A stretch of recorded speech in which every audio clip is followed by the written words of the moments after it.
digging graves to make a point. This is the InsideEdition.com coronavirus news for June 12, 2020. Protesters in Brazil dug 100 graves on one of the country's most famous beaches, the Copacabana. They dug the graves in front of the Copacabana Palace Hotel in the wee, small hours of the morning. Each grave got a cross. Some were draped with Brazil's flag. And when the sun rose, tourists and beachgoers got a grim eyeful. Protesters also donned white PPE suits to underscore the threat of COVID-19. The scene resembles the actual new cemeteries that have been built to accommodate victims of the disease. The action was a critique of the government's slow response to the coronavirus.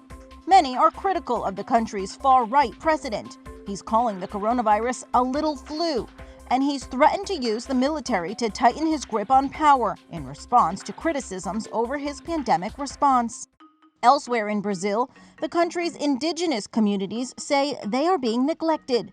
They claim they're not receiving health care promised to them by the government, and that coronavirus cases in the community are being undercounted.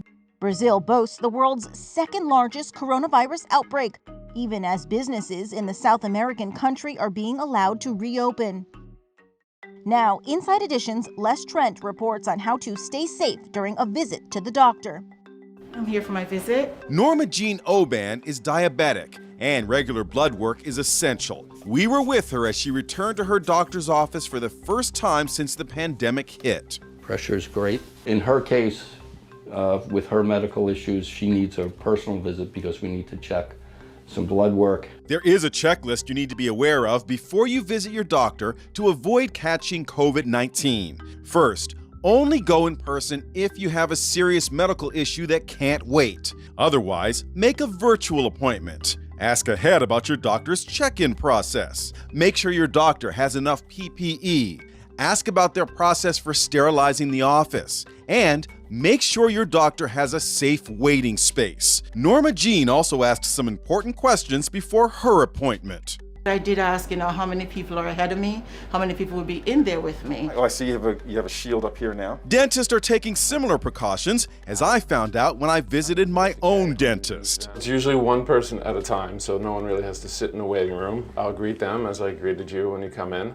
and bring them right back. Dr. Jeffrey Sclaren checked my temperature before letting me in. I needed a new crown. I felt safe because of all the precautions taken.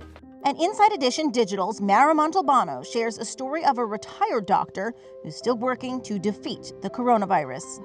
A Belgian doctor may be retired, but he's still determined to help fight the coronavirus. Alphonse Leenpoels is 103 years old. While he doesn't practice medicine anymore, he does a lot of walking. Now he's asked people to pledge money to him as he walks the length of a mile around his garden.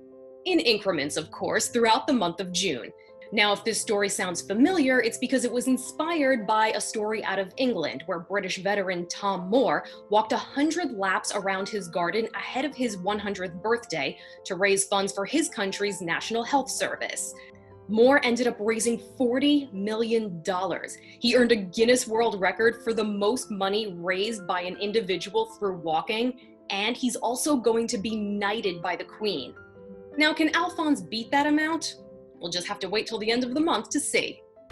There are more than 7.5 million confirmed cases of COVID-19 and more than 420,000 deaths worldwide.